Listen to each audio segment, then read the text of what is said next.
3 years have gone by. Yes, the sun has come up over 1,000 times. Summers and winters have cracked the mountain, and the rain has brought down some of the dirt. Some babies who weren't even born yet have begun speaking regular sentences, and some people who thought that they were right under spry have noticed that they can't bound down a flight of stairs without their heart fluttering a little. All that can happen in 1,000 days. Nature's been pushing and contriving in other ways too. A number of young people have fallen in love and got married. Yes, the mountain was bit away a few fractions of an inch. Millions of gallons of water went past the mill, and here and there, a family was started up under a roof. Almost everyone in the world gets married. You know what I mean? In our town, there are hardly any exceptions. Almost everyone steps into their graves married. Now, the first act is called the daily life. The second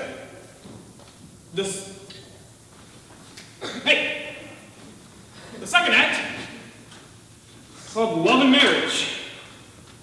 There's a third act coming after this. I reckon you all can guess what that's about. Well, like I said, 3 years have gone by. It's 1904, July 7th, just after high school commencement. That's when most of our young people decide to get married. After they've finished their final examinations in solid geometry and Cicero's orations, they suddenly feel themselves fit to be married.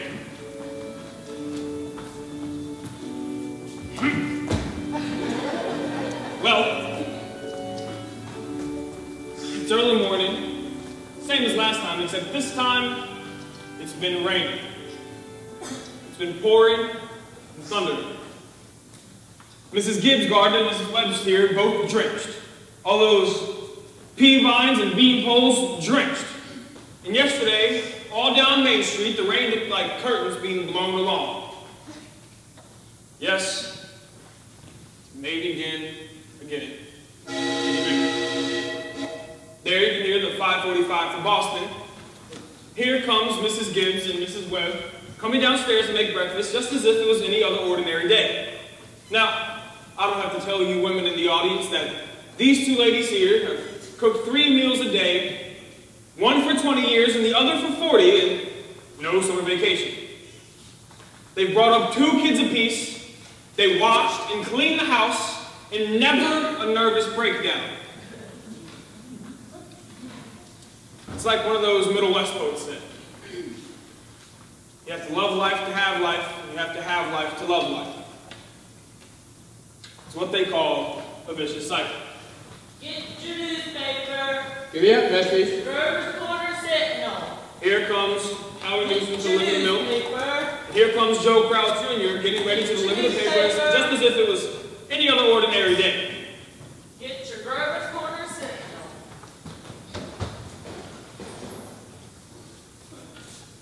Get your newspaper. Morning, Howie. Morning, Joe. Anything in the papers out to know? Nothing much, except we're losing about the best baseball player Grover's Corner has ever had. George Gibbs. Yep. Reckon he was. He could hit and run bases, too. Yep. Mighty fine ball player. Whoa, Bessie. Guess I can stop and talk if I ever mind to. I don't see how you feel about a thing like that, just to get married. Would you, Howie? Can't tell, Joe. Never had talent that way. You're up early, Bill. Seeing if there's anything I can do to run the flood. River's been rising all night. Joe Crowd here is all worked up about George Gibbs retiring from baseball. Yes, sir, that's the way it goes. Back in '84, Joe, we had a player not even George Gibbs could touch. Named Hank Todd. And down the Maine became a Parson. Wonderful ball player. How does the weather look? Ain't bad. Maybe it'll clear up. Get your newspaper. Get your Grover's Corner Sentinel. Good morning, Howie. You think it's going to rain again? Morning, Mr. Gibbs. It rained so heavy, I think it may clear up. Certainly hope it will. I'm How much did you want today? Well, I'm gonna have a house full of relations, Howie. Looks to me like I'll need 3 milk, 2 of cream.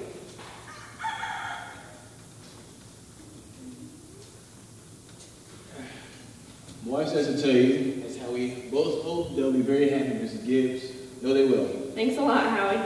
Tell your wife I hope she gets there to the wedding. Yes, she will be there if she can.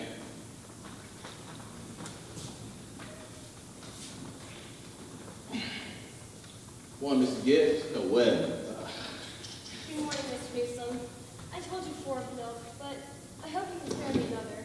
Yes, ma'am. And a 2 of cream? Will it rain again, Mr. Newsom? Well, just telling Mrs. Gibbs is how it may clear up.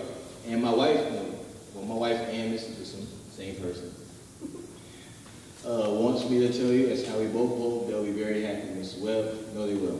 Thank you. And thank Mrs. Newsom. We're counting on seeing you there. Yes, we hope to get there. Couldn't miss that. All right.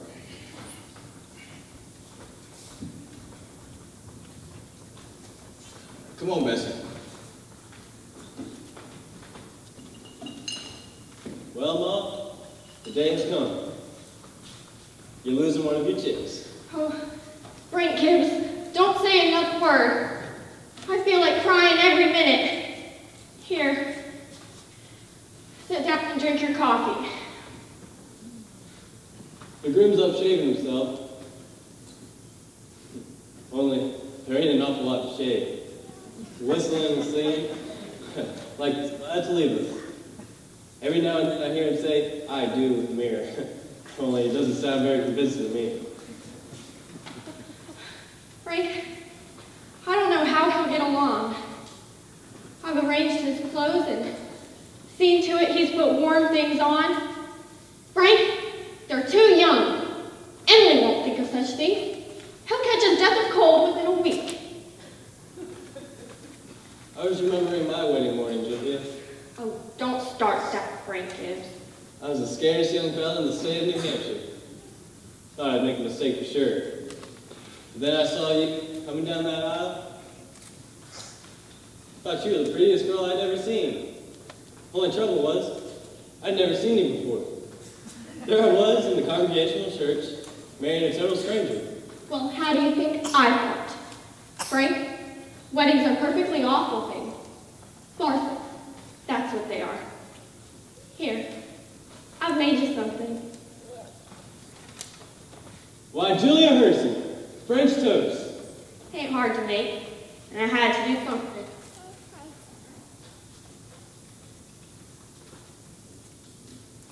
How'd you sleep last night, Julia?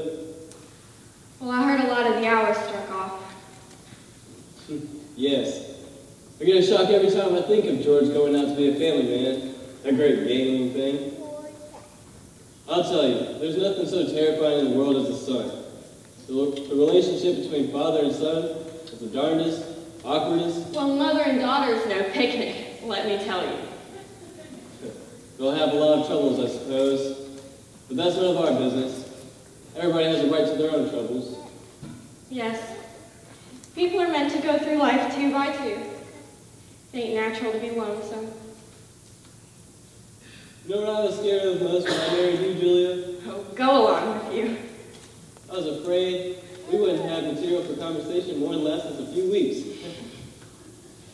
I was afraid we'd go out and eat our meals in silence. But here we've been married 20 years and conversing without a noticeable barren spell. Well, good weather, bad weather.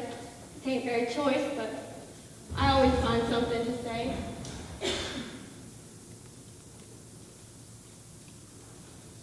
Did you hear Rebecca stirring around upstairs? No. Only day of the year she hasn't been managing everybody else's business. She's up in her room hiding. I got the impression that she was crying. For sakes, this has got to stop. Rebecca, Rebecca, come and get your breakfast.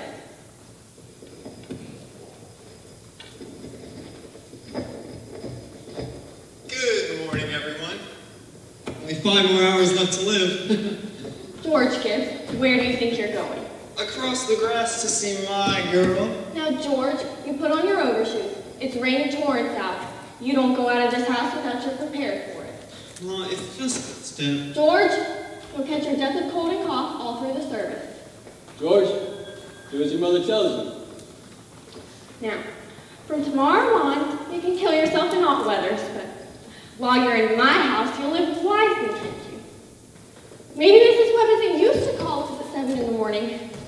Here, take a cup of coffee first. I'll be back in 1 minute.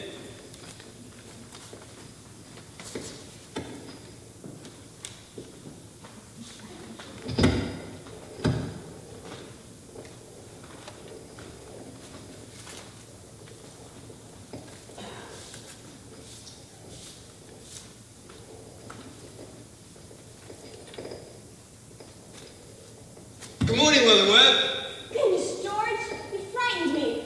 Now, I'm coming for a minute out of the way, but you know I can't ask you in. Why not? George, you know as well as I do, the groom can't see his bride's wedding day. Not until he sees her in the church. Oh, that's just an old superstition. Oh, good morning, Mr. Webb. Good morning, George. Mr. Webb, you don't believe in an old superstition like that, do you? Well, there's common sense in some superstitions, George. Millions have followed George, and you don't have the first to fly and face a custom.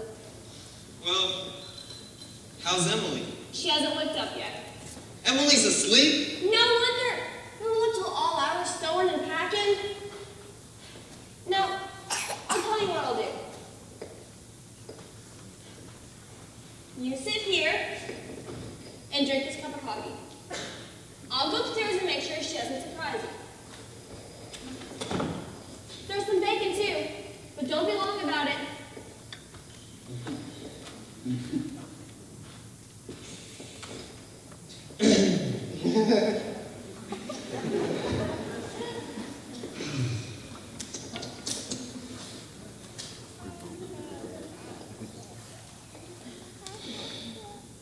Well, George. How are you? Fine. Oh, I'm fine. Mr. Webb, what sense is there in an old superstition like that? Well, you see, on her wedding day, girls' minds have to be full of clothes and one thing and another. Don't you think that's probably it? Yes. I never thought about it. Girls have to be a mite nervous on her wedding day, George. I wish a fella could get married without all that marching up and down. Well, every man that's ever lived has felt that way about it, George. But it hasn't been any use. It's the women folk who built up weddings, my boy. For a while now, the women have it all their own. A man looks very small the day of a wedding, George. And then there's all those good women standing shoulder to shoulder, making sure the knot's tied in a mighty public way. But you believe in it, don't you, Mr. Webb? Oh, yes. Yes, believe me. Marriage is a wonderful thing, George. A wonderful thing. And don't you forget that either, George. No, sir. Mr. Webb, how old were you when you got married? Well, you see, I've been off to college, and it's taken a little while for me to get settled. But Mrs. Webb, she wasn't much older than what Emily is right now.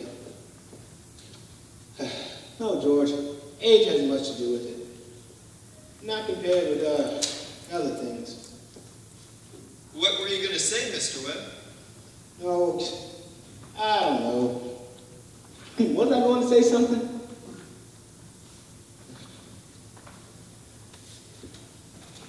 The other night, I was thinking of some advice my father gave me when I was young. Charles, he said, Charles, start early showing who's boss. Best thing to do is to just give an order, even if it don't make no sense. That way she'll learn to obey. And he said, if anything about your wife irritates you, her conversation, anything at all, just get up and leave the house. That'll make it clear to him. Oh, and he said to never, ever let your wife know how much money you have. Ever. Mr. Webb, I don't think I could. So I took the opposite of my father's advice, and I've been happy ever since. And let that be a lesson to you, George, to never ask for advice on personal matters. But, Mr. Webb. Never.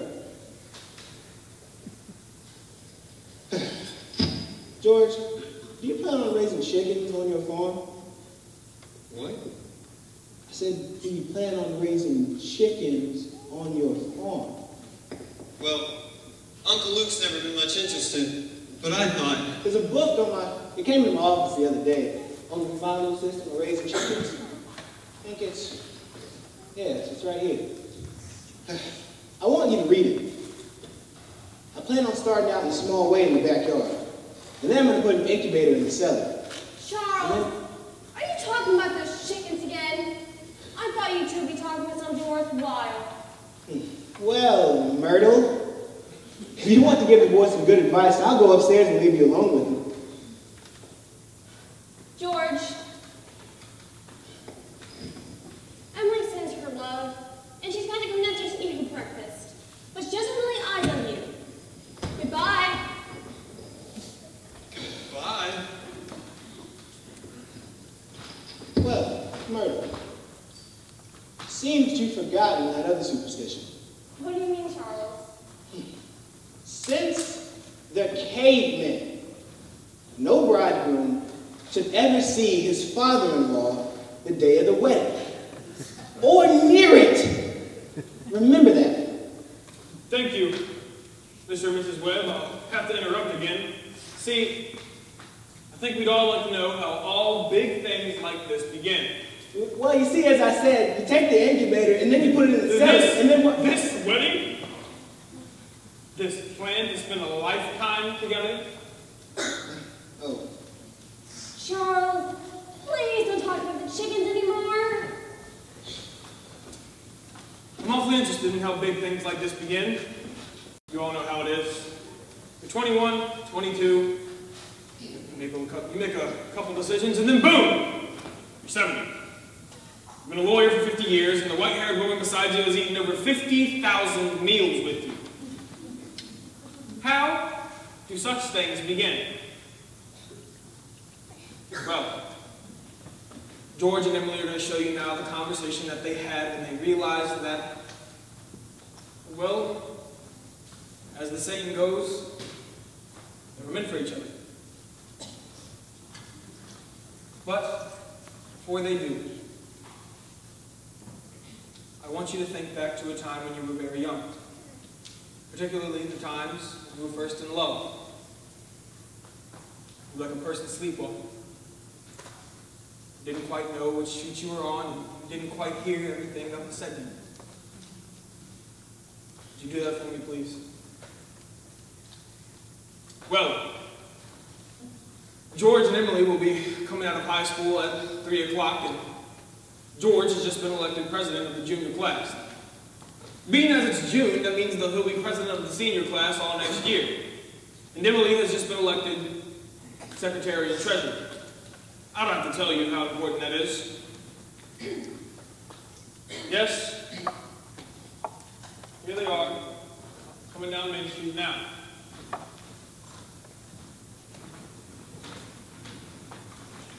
I can't, Louise. I've got to go home. Goodbye.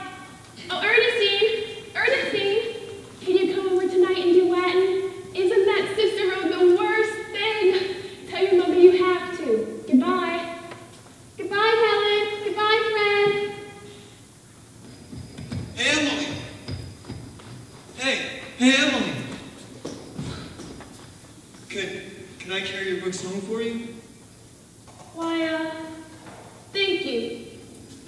It isn't far. Oh, excuse me, Emily. Say, Bob, if I'm a little late, go ahead and start practice without me. Oh, and give her a little on that one. Yeah. Goodbye, Lizzie. Goodbye, Lizzie. I'm awfully glad you were elected too, Emily. Thank Thank you.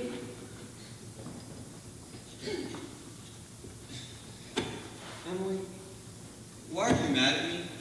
I'm not mad at you. You've been treating me so funny lately. Well, since you asked me, I might as well say it right out. George! Goodbye, Miss Corcoran. Goodbye, Miss Corcoran.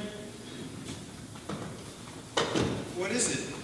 Well, I don't like the whole change that's come over you in the past year. Now, I'm sorry if that hurts your feelings, but I've got to tell the truth and shame the devil. Change? What change? Well, up until a year ago, I used to like you a lot. And I used to watch you as you did everything. Because we've been friends for so long. And then you began spending all your time at baseball. And you never stopped to speak to anybody anymore, George.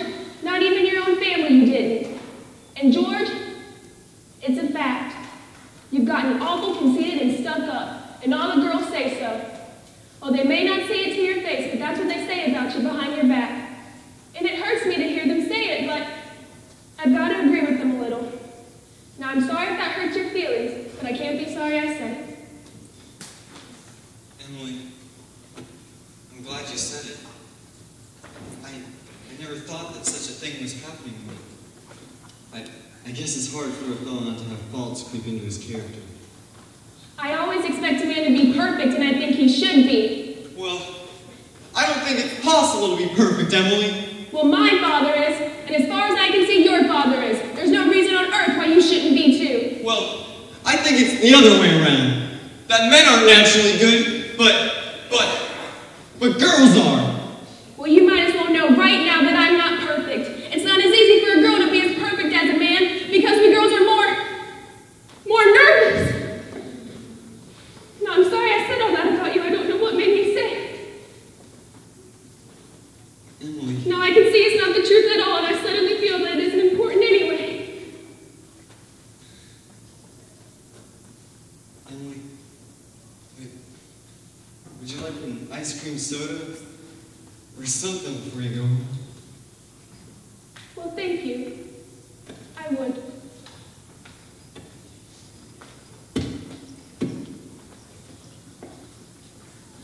Oh, hey, Stu, how are you?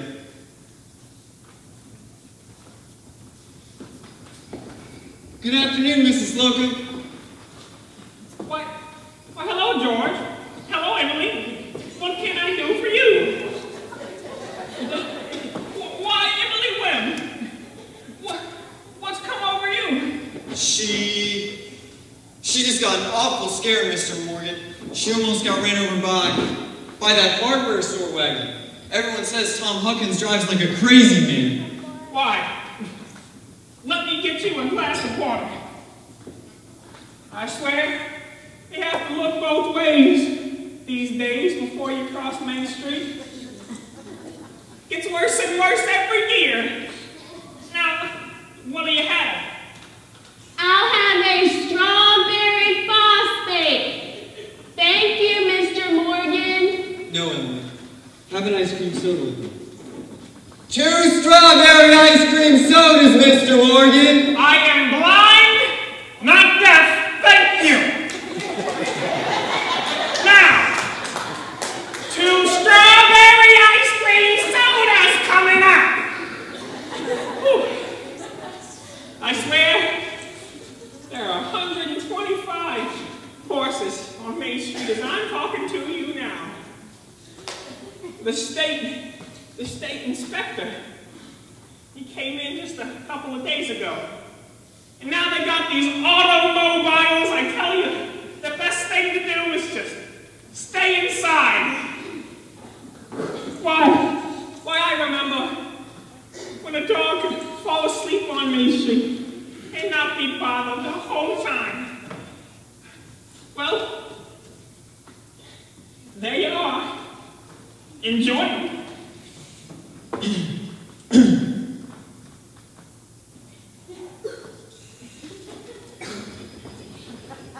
Oh! Mrs. Ellis! What can I do for you?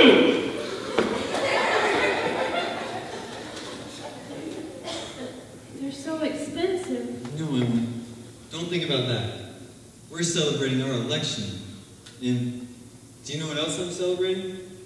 No? I'm celebrating because I got a friend who tells me all the things that ought to be told me. George, please don't think of that. I don't know what made me say it. It's not true. No, Emily, you stick to it. I'm glad you spoke to me the way you did, but you'll see. I'm gonna change so quick! Oh, you bet I'm gonna change. And Emily, I want to ask you for a favor. What?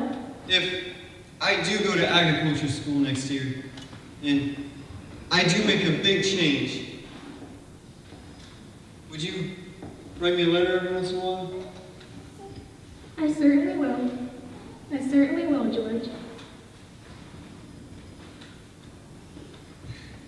It certainly seems like being away 3 years would get out of touch with things. Maybe letters from Grover's Corners wouldn't be so interesting after a while. Grover's Corners isn't a very important place when you think of all New Hampshire, but I think it's a very nice town. The day wouldn't come when I wouldn't want to know every single thing that's happening here. I know that's true.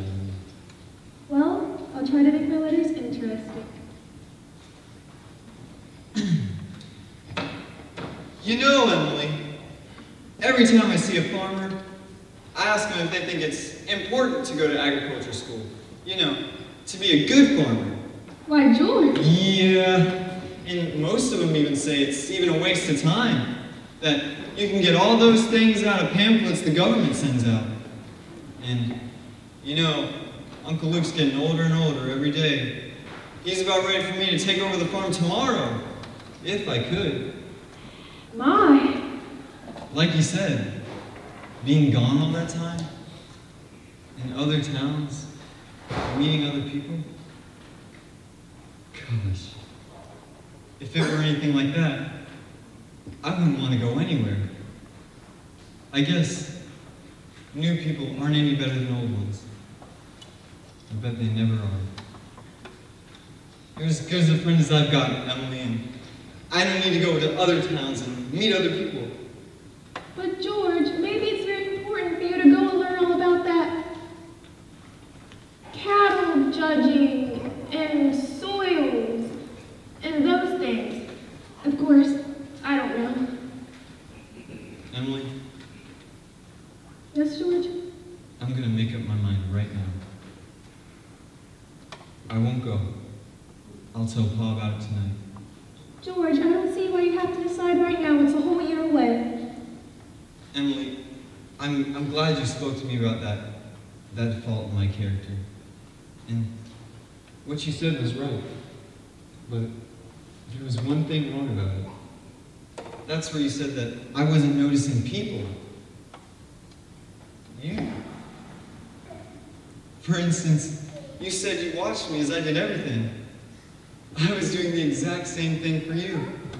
I always made sure where you were sitting on the bleachers and who you were sitting with. And for the past 3 days now, I've tried to walk home with you. But something always got in the way. Just yesterday, I was waiting for you by the wall, and you walked home with Miss Corcoran. George! Life's awful funny.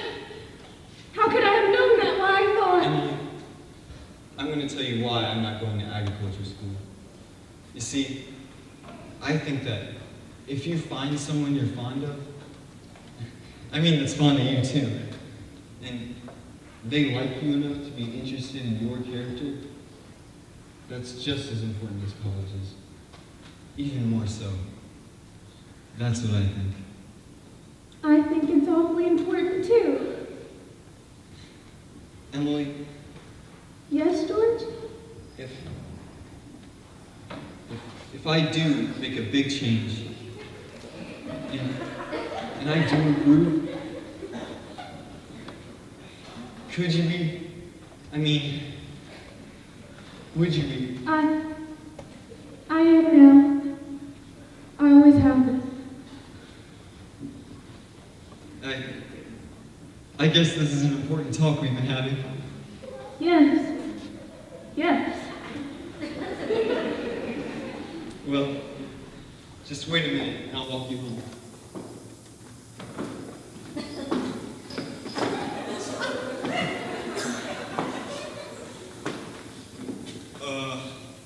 Mr. Morgan, I'll have to run home and get the money to pay for this. I'll be back in a minute. Why, George Gibbs, do you mean to tell me? Yes, Mr. Morgan, but I had reasons. Here, hold on to my gold watch until I get back. Keep your watch, George. I trust you. I'll be back in 5 minutes, Mr. Morgan. I'll trust you for 10 years, not a day over.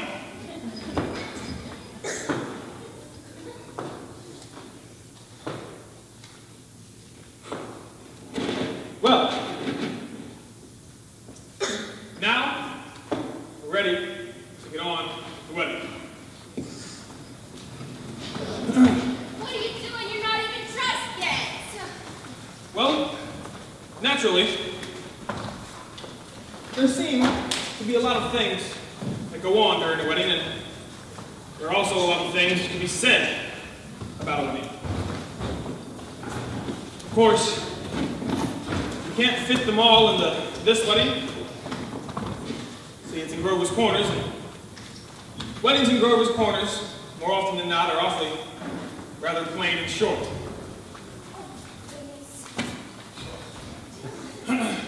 I am the minister in this wedding. It gives me a little bit more authority to say about it.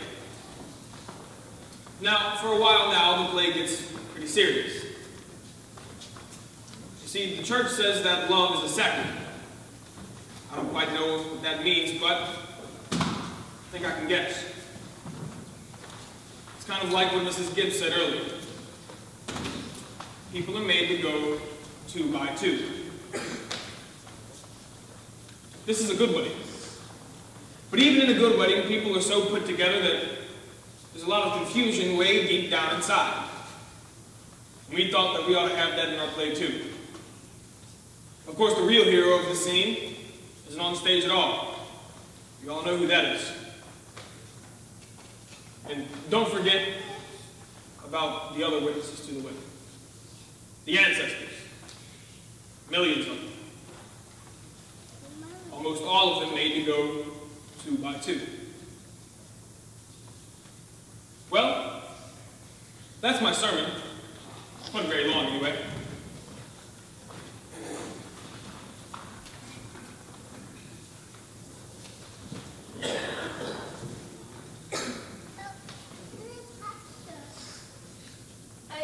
I don't know why on earth I should be crying.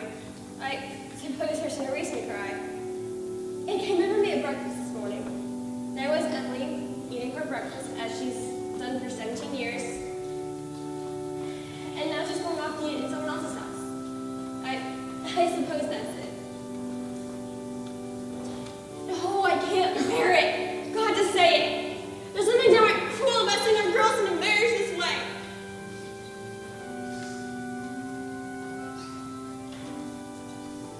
I heard it too once and back myself.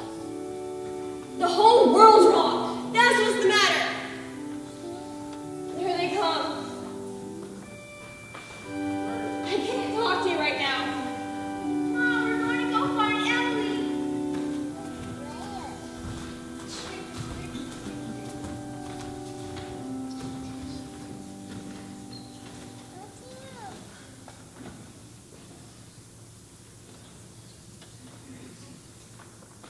Hey, George!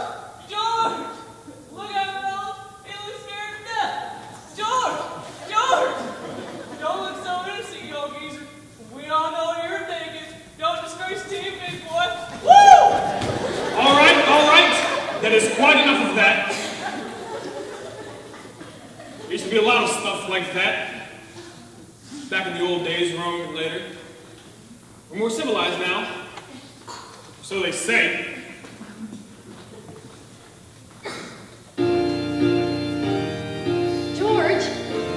George, you look so nice.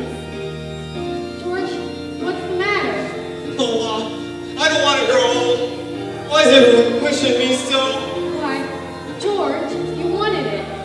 No, Mom, just listen to me. No, George, you're a man now. Mom, just listen to me for the last time. I just want to be one of the fellas. Now, George, you stop.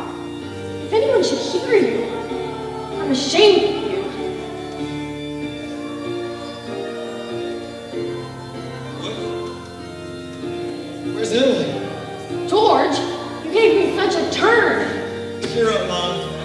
I'm getting married. Save Thursday nights, Mom. Me and Emily are coming over every Thursday night for dinner. You can count on it. Mom, what are you crying for? Come on, we gotta get ready for this thing.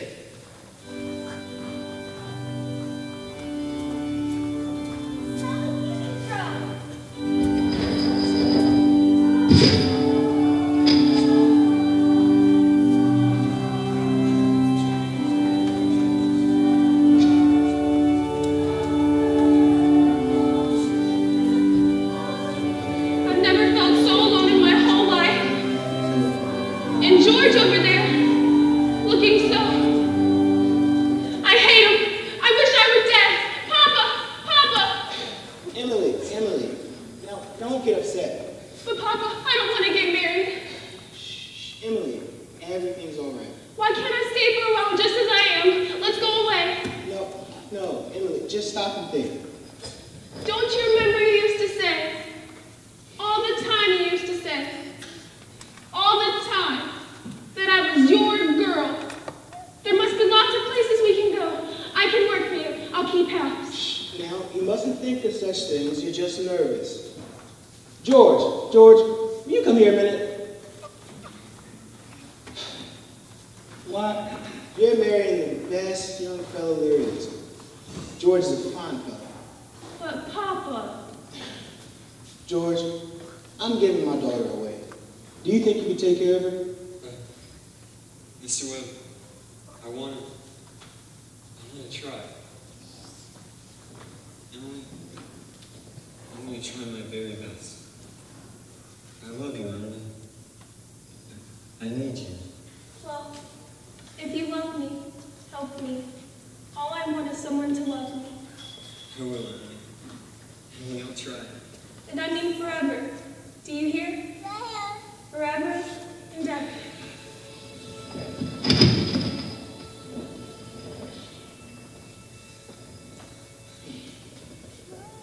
Come now. They're waiting for us.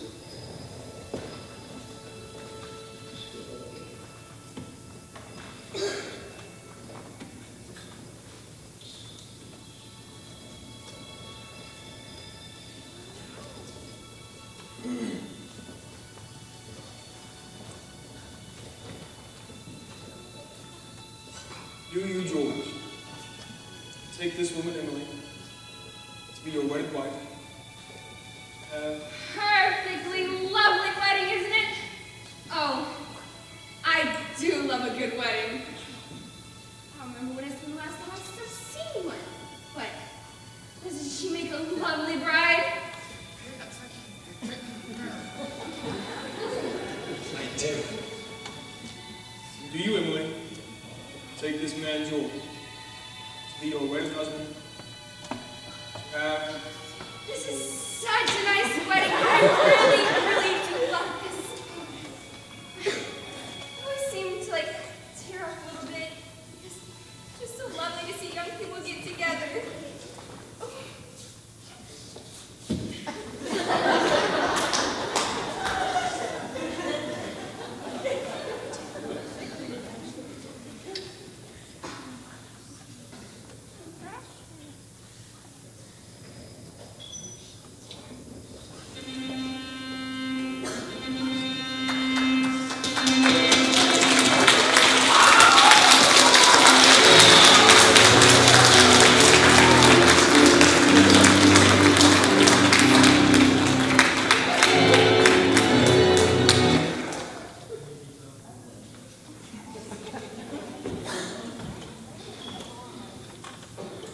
I've married over 200 people in my life.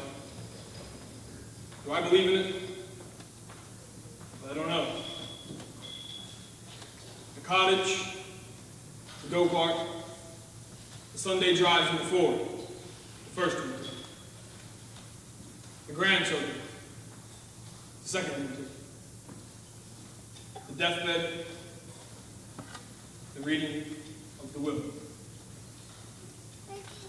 Once, 1,000 times, it's interesting.